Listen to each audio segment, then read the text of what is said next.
Greetings. This is Peter Tittman's second presentation on carbon offset markets. So with that, Peter, I'll turn it over to you. Thanks, Richard. I'm going to talk briefly about carbon offset markets and perhaps give some context for the value that those may have in forest management opportunities, forest management activities. So just start by briefly describing what an offset actually is. An offset is a way under a cap-and-trade system for an emitter of greenhouse gas to offset the emissions that exceed their allocated amounts under the cap-and-trade regulation. So an emitter allocated a certain number of tons of CO2 emitted annually that goes over that that threshold is required by the cap-and-trade regime to either pay a fine or to ensure that additional sequestration happened somewhere within the system. And in the context of forestry, that would be a forest project that had additionality, meaning the baseline of forest management was changed substantially such that additional carbon storage in live trees is achieved over and above what would have been the management baseline. And the management baseline would have been something generally around 10 years, depending on the protocol of management practices that can be demonstrated, projected forward for 100 years or the lifespan of the project. And those offsets have a vintage, meaning the year at which point that carbon is actually sequestered through photosynthesis out of the atmosphere and into the tree. So over a 100-year lifespan, all of those tons aren't available initially at year one of the offset. They're attributed to the year at which they actually are grown onto the trees. And as I mentioned, offsets have a lifespan, generally, depending again on the protocol, around 100 years. So the money for the offset comes from, as I mentioned, emitters basically avoiding the fines associated with exceeding their allocated emissions on an annual basis. And in theory, the offset, the cost for offsets should be cheaper than the fines for exceeding the cap because offsets actually achieve the sequestration goals where fines simply penalize the emitter and add to the revenue stream of the regulating agency, and thus the program should be designed to favor offsets over fines. It's been challenging to engineer markets, particularly in the European example, which I'll talk about in a moment, to actually achieve a price signal that is meaningful in terms of generating funds for offsets.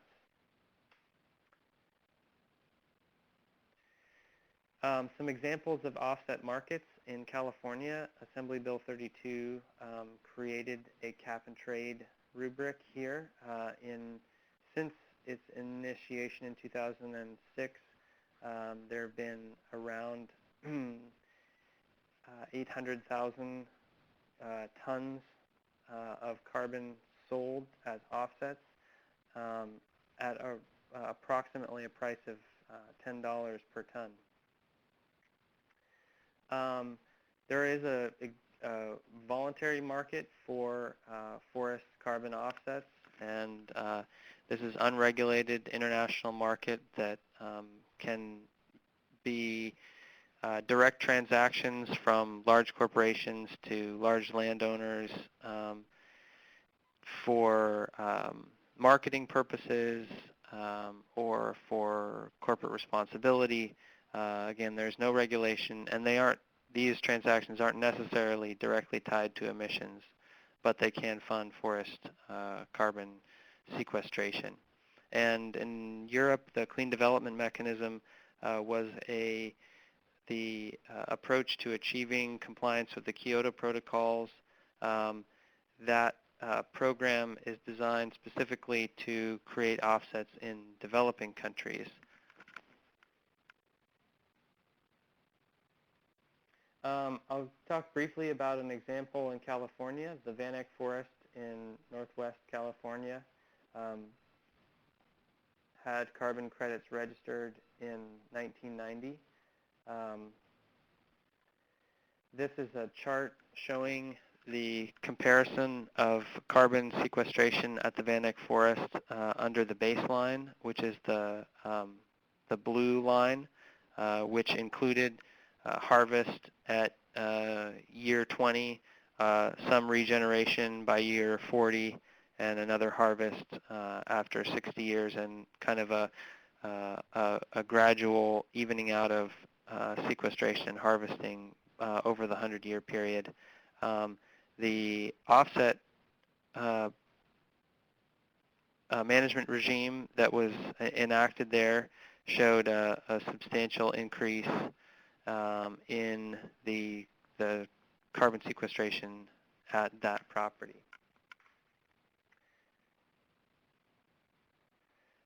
This is kind of a conceptual way of looking at carbon storage at the Van Eck if they were to have taken on some other, a range of different management strategies. The baseline is still there in the blue at the bottom.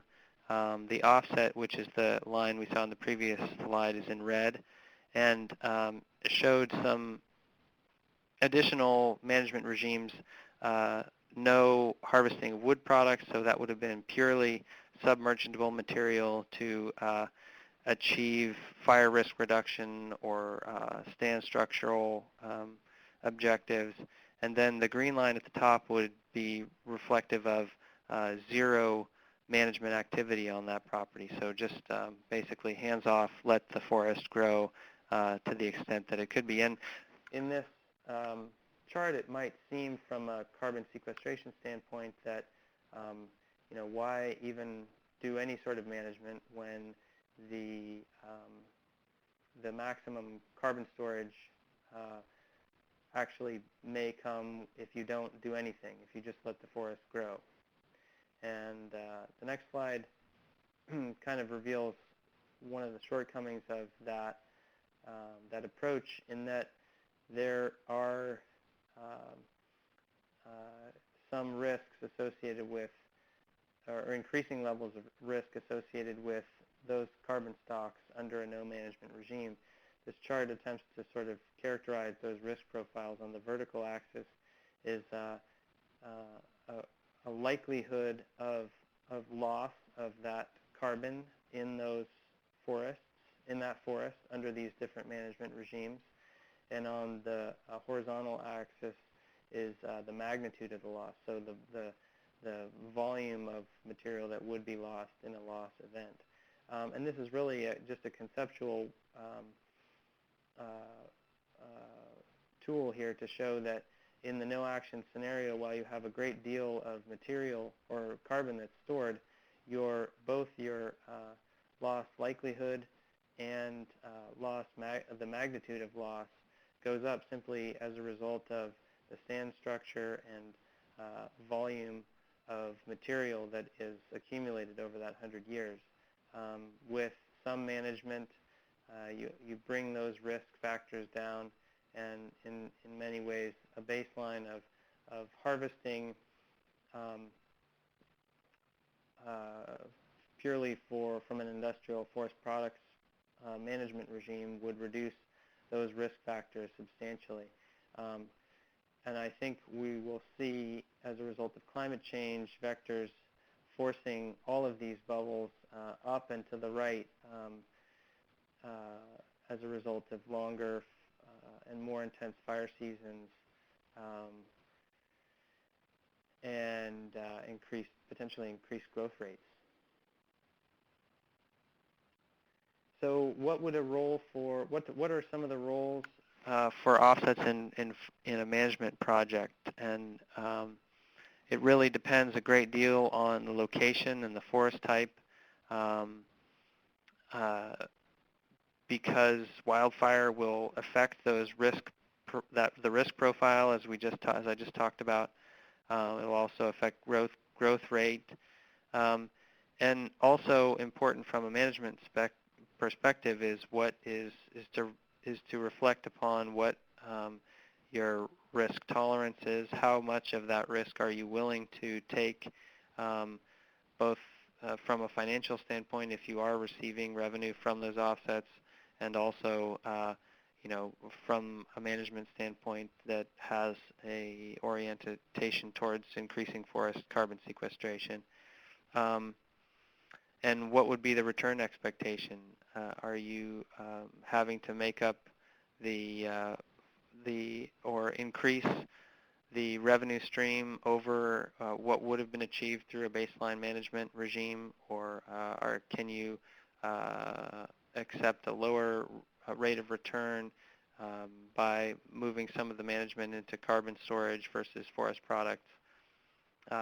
Those are all important considerations when thinking about whether forest carbon offset markets might be of a valuable tool to achieve management goals. There are some issues with forest carbon offsets that have yet to be fully resolved under any of the cap and trade rubrics. Leakage refers to the effect of basically transferring the effect of the market force on a given piece of property. So if all of a sudden a large amount of forests in California went under a forest carbon offset and reduced harvesting, there would be a subsequent increase in demand for forest products from other parts of the world, which may end up not actually resulting in a net increase in forest carbon sequestration. So at this point, it's unlikely that there's a great deal of leakage happening in the California compliance market. However, with increasing numbers of forests participating in the offset market, there may well be increasing displacement of market demand onto forests in other parts of the world. Also, it's important to recognize that the products of forest management have a climate impact in their ultimate fate. So in energy production using biomass, that material displaces the use of fossil energy sources such as coal and natural gas. In building materials, wood products displace steel and concrete in many cases. That displacement effect is not explicitly recognized within carbon offset protocol because all of the material taken off of that site is considered lost from a carbon sequestration standpoint. So reconciling the market-mediated displacement is an important component that has yet to be fully reconciled.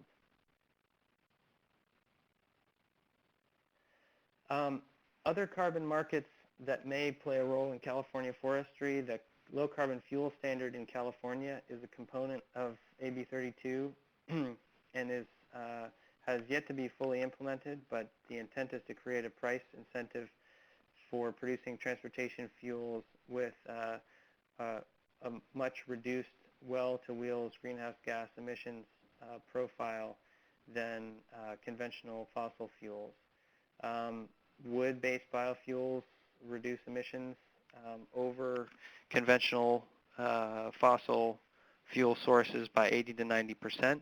And under the LCFS, currently credits um, for the LCFS program are selling at $45 a ton, which translates to about 70 cents a gallon when that material is converted to, when wood would be converted to liquid fuels. So there's a strong, potentially a strong financial incentive that would add to the production cost of, which would basically reduce the production cost for converting wood biomass to biofuels by a substantial amount, considering that $2.50 a gallon is the going price for wholesale price for diesel. Also, the Renewable Fuel Standard is a national program that is much like the Low Carbon Fuel Standard, and it has yet to be fully implemented, but is a similar incentive structure for transportation fuels to that of the Low Carbon Fuel Standard. So that concludes my presentation. Feel free to contact me at the email address on the screen or my phone. Also follow us on our website, and you can keep track of what we're looking at and interested in on our Twitter feed. Thanks very much.